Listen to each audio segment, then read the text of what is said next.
আগামী জাতীয় নির্বাচনের ইমেজ ইতিমধ্যেই ফুটে উঠেছে ডাকসু, জাকসু ও অন্যান্য বিশ্ববিদ্যালয়গুলোর নির্বাচনগুলোতে। আগামী নির্বাচন অবাধ, সুষ্ঠু ও অংশগ্রহণমূলক হবে কিনা এ নিয়ে অনেকের মনে ভ্রান্ত ধারণা কাজ করলেও অন্তর্বর্তী সরকারের পক্ষ থেকে যে ধরনের পদক্ষেপ নেওয়া হচ্ছে তাতে আগামী নির্বাচনে সাধারণ মানুষের ভোটেই সরকার নির্বাচিত হবে বলে আশা করা যাচ্ছে। এজন্য নির্বাচন নিয়ে সম্প্রতি একটি জনমত জরিপ করা হয়েছে। তাতে প্রকাশিত হয়েছে বাংলাদেশের সাধারণ মানুষ কোন রাজনৈতিক দলকে ক্ষমতায় দেখতে চায়। জরিপটি করেছে জনপ্রিয় আন্তর্জাতিক গণমাধ্যম বিবিসি বাংলা। জরিপটিতে অংশগ্রহণ করেছে 3,80,00,000 ভোটার। তাছাড়া এই জরিপটি থেকে বোঝা যাচ্ছে রাজনৈতিক মেরুকরণ তীব্র হলেও কিছু দল আবার আস্থা ফিরে পাচ্ছে। তো এই জরিপে অংশগ্রহণ করেছে বাংলাদেশের প্রধান 6টি রাজনৈতিক দল, যেখানে ছিল জাতীয় পার্টি, ইসলামী আন্দোলন বাংলাদেশ, জাতীয় নাগরিক পার্টি, জামায়াতে ইসলামী, বাংলাদেশ জাতীয়তাবাদী দল বিএনপি এবং বাংলাদেশ আওয়ামী লীগ। এছাড়া ছিল অপশন হিসেবে অন্যান্য দল। তো বন্ধুরা, আজকের এই ভিডিওটিতে আপনাদের জানাবো আগামী নির্বাচন অবাধ, সুষ্ঠু ও অংশগ্রহণমূলক হলে বাংলাদেশের কোন রাজনৈতিক দল কত শতাংশ মানুষের সমর্থন পাবে এবং কোন রাজনৈতিক দল সংসদের কতটি আসন পাবে সে সম্পর্কে। তবে একটি কথা বলে রাখি, এটা শুধুমাত্র একটি জরিপ মাত্র। মূলত নির্বাচন হলে বোঝা যাবে কোন দল ক্ষমতায় যাবে।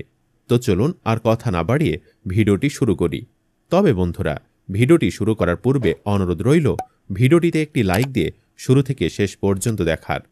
তো বন্ধুরা, প্রথমেই দেখে নেই আগামী জাতীয় নির্বাচন অবাধ, সুষ্ঠু ও অংশগ্রহণমূলক হলে অন্যান্য দল কত শতাংশ মানুষের সমর্থন পাবে সে সম্পর্কে। অন্যান্য দলের মধ্যে রয়েছে ছোট আঞ্চলিক দল, স্বতন্ত্র প্রার্থী ও নাগরিক প্ল্যাটফর্ম। জনপ্রিয়তায় সবচেয়ে উল্লেখযোগ্য বান্দরবান, খাগড়াছড়ি ও নেত্রকোনার প্রার্থীরা। এরা আঞ্চলিক উন্নয়ন ও স্বার্থ রক্ষাকে প্রাধান্য দেয়। সাংগঠনিকভাবে ছোট হলেও স্থানীয়ভাবে প্রভাবশালী। অনেক সময় বড় দলের সঙ্গে জোট বেঁধেই নির্বাচনে অংশ নেয় তারা। তো বন্ধুরা, এ জরিপে অন্যান্য দল পেয়েছে, যেখানে মোট ভোটার ছিল 3,80,00,000, সেখানে অন্যান্য দল পেয়েছে 2% মানুষের সমর্থন। অর্থাৎ মোট ভোটারের 7 লাখের মতো ভোট পেয়েছে অন্যান্য দল। আর এই 7 লাখ মানুষের সমর্থনে অন্যান্য দল সংসদের 5টির মতো আসন পাওয়ার সম্ভাবনা রয়েছে। এরপর জানাবো আগামী জাতীয় নির্বাচন অবাধ, সুষ্ঠু ও অংশগ্রহণমূলক হলে জাতীয় পার্টি কত শতাংশ মানুষের সমর্থন পাবে সে সম্পর্কে। জাতীয় পার্টিকে বলা হয় উত্তর অঞ্চলের কিং মেকার। 1986 সালে এরশাদের হাতে প্রতিষ্ঠিত এ দলটির বর্তমান চেয়ারম্যান জিএম কাদের। রংপুর, লালমনিরহাট ও কুড়িগ্রামে এদের জনপ্রিয়তা সবচেয়ে বেশি। গ্রামীণ অবকাঠামো উন্নয়নকে মূল নীতি হিসাবে ধরে রাখা এই দল উত্তরাঞ্চলে সাংগঠনিকভাবে শক্তিশালী এবং ক্ষমতার ভারসাম্যে গুরুত্বপূর্ণ ভূমিকা রাখে। আওয়ামী লীগের মিত্র এই দলটিকে নিয়ে এখন রাজনৈতিক মহলে নানা আলোচনা সমালোচনা। আপনারা দেখতেই পাচ্ছেন, আগামী নির্বাচন অবাধ, সুষ্ঠু ও নিরপেক্ষ হলে জাতীয় পার্টি পাবে 1% মানুষের সমর্থন। অর্থাৎ 3,80,00,000 ভোটারের মধ্যে 3,80,000 ভোট পেয়েছে জাতীয় পার্টি। তো এই 1% মানুষের সমর্থন নিয়ে 3টির মতো আসন পেতে পারে এরশাদের দল জাতীয় পার্টি। এরপর জানাবো আগামী জাতীয় নির্বাচন অবাধ, সুষ্ঠু ও অংশগ্রহণমূলক হলে ইসলামী আন্দোলন বাংলাদেশ কত শতাংশ মানুষের সমর্থন পাবে এবং সংসদের কতটি আসন পাবে সে সম্পর্কে। ইসলামী আন্দোলন বাংলাদেশ একটি ধর্মীয় প্রতিষ্ঠান ভিত্তিক শক্তিশালী রাজনৈতিক দল। 1987 সালে প্রতিষ্ঠিত এ দলের বর্তমান আমির মুফতি সৈয়দ মোহাম্মদ রেজাউল করিম, যিনি চরমনায় পীর নামে পরিচিত। বরিশাল, ভোলা ও পটুয়াখালীতে এদের প্রভাব সবচেয়ে বেশি। ইসলামী শরিয়া ভিত্তিক শাসন এ দলের মূলনীতি। ধর্মীয় প্রতিষ্ঠানকে ঘিরে সংগঠিত এই দল গ্রামীণ ভোটারদের মধ্যেও উল্লেখযোগ্য সমর্থন পেয়েছে। এই জরিপে ইসলামী আন্দোলন বাংলাদেশ পেয়েছে 1% মানুষের সমর্থন, যেখানে মোট ভোটার ছিল 3,80,00,000। সেখানে ইসলামী আন্দোলন বাংলাদেশ পেয়েছে 3,80,000-এর মতো ভোট। আর এই পরিমাণ জনসমর্থন নিয়ে আগামী নির্বাচনে ইসলামী আন্দোলন বাংলাদেশ 3 থেকে 5টির মতো সংসদের আসন পেতে পারে। এ পর্যায়ে জানাবো আগামী জাতীয় নির্বাচন অবাধ, সুষ্ঠু ও নিরপেক্ষ হলে জাতীয় নাগরিক পার্টি কত শতাংশ মানুষের সমর্থন পাবে এবং সংসদের কতটি আসন পাবে সে সম্পর্কে। 5ই আগস্ট আত্মপ্রকাশ করা জাতীয় নাগরিক পার্টি সাংগঠনিকভাবে অনলাইন ও ক্যাম্পাস ভিত্তিক শক্তিশালী। প্রথমবার ক্ষমতায় যাওয়ার স্বপ্নে তারা নির্বাচনের প্রস্তুতি নিচ্ছে। তবে দলের অভ্যন্তরীণ ঐক্যের অভাবে জনগণের আস্থা ধীরে ধীরে কমে যাচ্ছে। তো বন্ধুরা, আপনারা দেখতেই পাচ্ছেন 3,80,00,000 ভোটারের জরিপে জাতীয় নাগরিক পার্টি পেয়েছে মাত্র 2% মানুষের সমর্থন। অর্থাৎ 7,06,000 ভোটার জাতীয় নাগরিক পার্টিকে ক্ষমতায় দেখতে চায়। এই সমর্থন নিয়ে সংসদে সর্বোচ্চ 6টি আসন পেতে পারে তারা। যদিও নতুন নেতৃত্ব দেশের রাজনীতিতে ইতিবাচক পরিবর্তনের আশা জাগিয়েছে, তবু এত কম সমর্থন নিয়ে এনসিপির ক্ষমতায় যাওয়ার সম্ভাবনা কার্যত নেই বললেই চলে। এ পর্যায়ে জানাবো, আগামী জাতীয় নির্বাচন অবাধ, সুষ্ঠু ও নিরপেক্ষ হলে বাংলাদেশের জামায়াত ইসলামী কত শতাংশ মানুষের সমর্থন পাবে এবং সংসদের কতটি আসন পাবে সে সম্পর্কে। জামায়াত ইসলামী বাংলাদেশে একটি ধর্মভিত্তিক রাজনৈতিক দল। প্রতিষ্ঠিত হয়েছিল 1941 সালে। বর্তমান আমির ড. শফিকুর রহমান। সিলেট, রাজশাহী, দিনাজপুর ও কুমিল্লায় এদের জনপ্রিয়তা সবচেয়ে বেশি। ইসলামী মূল্যবোধ ও ধর্মভিত্তিক রাষ্ট্র পরিচালনায় এ দলের মূলনীতি। সাংগঠনিকভাবে শৃঙ্খলাপূর্ণ ও তৃণমূল ভিত্তিক শক্তিশালী কাঠামোর কারণে জামায়াতের একটি অটুট ভোট ব্যাংক গড়ে উঠেছে। আপনারা দেখতে পাচ্ছেন, এ জরিপে জামায়াত ইসলামী পেয়েছে 14% মানুষের সমর্থন, অর্থাৎ মোট 3,80,00,000 ভোটারের মধ্যে 53,20,000-এর মতো ভোটার বাংলাদেশের জামায়াত ইসলামীকে ভোট দিয়েছে।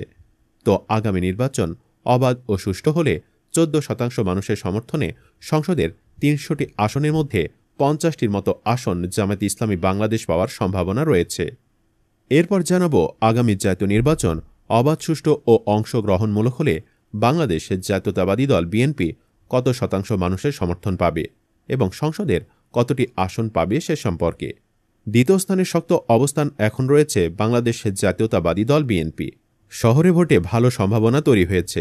এছাড়া তরুণ ভোটার টার্গেট রয়েছে জাতীয়তাবাদী দল বিএনপির। তো জাতীয়তাবাদী দল বিএনপি বর্তমান চেয়ারপারসন বেগম খালেদা জিয়া, যিনি বর্তমানে অসুস্থ, কার্যত নেতৃত্ব দিচ্ছেন তারেক রহমান। তিনিও রয়েছেন প্রবাসে। লন্ডন থেকে মূলত তিনি ভিডিও কলের মাধ্যমে দলটির প্রচারণা করেন। প্রজেক্টরের মাধ্যমে বিভিন্ন সভা সেমিনারে তিনি অংশগ্রহণ করে থাকেন। জাতীয়তাবাদী দল বিএনপির পক্ষে জনপ্রিয় জেলা হল কুমিল্লা, নোয়াখালী, চট্টগ্রাম এবং বরিশাল। নীতিতে অটল, গণতন্ত্র, পুনঃপ্রতিষ্ঠা, অর্থনৈতিক সংস্কার এই দলটির মূলনীতি বলা যায়।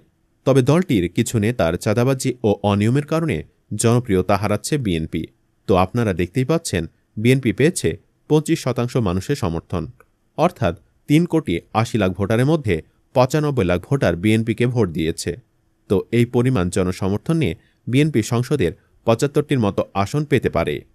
তো বন্ধুরা, সর্বশেষ জানাবো, আগামী জাতীয় নির্বাচন অবাধ, সুষ্ঠু ও অংশগ্রহণমূলক হলে বাংলাদেশ আওয়ামী লীগ কত শতাংশ মানুষের সমর্থন পাবে এবং সংসদের কতটি আসন পাবে সে সম্পর্কে। আবারও একক সংখ্যাগরিষ্ঠতায় এগিয়ে বাংলাদেশ আওয়ামী লীগ। ধীরে ধীরে জনগণের আস্থা ফিরে পাচ্ছে তারা। বিশেষ করে গ্রামীণ ভোট ব্যাংক এখনও দৃঢ় অবস্থানে। সর্বশেষ জরিপেও দেখা গেছে বিপুল ব্যবধানে জয়ী হয়েছে দলটি। বর্তমান সভাপতি শেখ হাসিনা 5 আগস্ট 2025 থেকে নির্বাচনী প্রার্থী হিসাবে মাঠে আছেন। যদিও মাঠ পর্যায়ে কার্যক্রম নিষিদ্ধ, তবে আসন্ন নির্বাচন ঘিরে আওয়ামী লীগের নেতাকর্মীরা গোপনে প্রচারণা চালিয়ে যাচ্ছেন। 75 বছরের পুরনো মুক্তিযুদ্ধের নেতৃত্ব দানকারী এই ঐতিহাসিক দলটির প্রতিষ্ঠাতা বঙ্গবন্ধু শেখ মুজিবুর রহমান, যাকে আওয়ামী লীগ জাতির পিতা হিসাবে জানে। গোপালগঞ্জ, ফরিদপুর, নড়াইল, ময়মনসিংহ ও কক্সবাজারে আওয়ামী লীগের জনপ্রিয়তা সবসময় প্রবল। গ্রাম থেকে শহর পর্যন্ত শক্তিশালী সাংগঠনিক কাঠামো গড়ে তোলা আওয়ামী লীগ দীর্ঘদিন ক্ষমতায় থাকার কারণে যেমন প্রবল সমর্থন পেয়েছে, তেমনি সমালোচনারও মুখোমুখি হয়েছে। আপনারা দেখতেই পাচ্ছেন, আগামী জাতীয় নির্বাচন অবাধ, সুষ্ঠু ও নিরপেক্ষ হলে আওয়ামী লীগ একাই পাবে 55% মানুষের সমর্থন, অর্থাৎ 3,80,00,000 ভোটারের মধ্যে 2,09,000 ভোটার ভোট দিয়ে জানিয়ে দিয়েছে তারা আওয়ামী লীগকে ক্ষমতায় দেখতে চায়। আর এই 55% মানুষের সমর্থন নিয়ে আওয়ামী লীগ সংসদের 300টি আসনের মধ্যে 165 থেকে 170টির মতো আসন পেতে পারে। তবে সাম্প্রতিক রাজনীতিতে আবারও জনগণের একাংশ আস্থা ফিরে দিচ্ছে দলটি। 2025-26 নির্বাচনে নৌকা প্রতীক নিয়ে অংশ করবে কিনা এই নিয়েও চলছে বিতর্ক। তবে সমর্থকদের মতে দেশের স্থিতিশীলতা ফিরে আনতে তাদের আবার পুনরায় ক্ষমতার মসনদে বসতে দেওয়াই উত্তম হবে।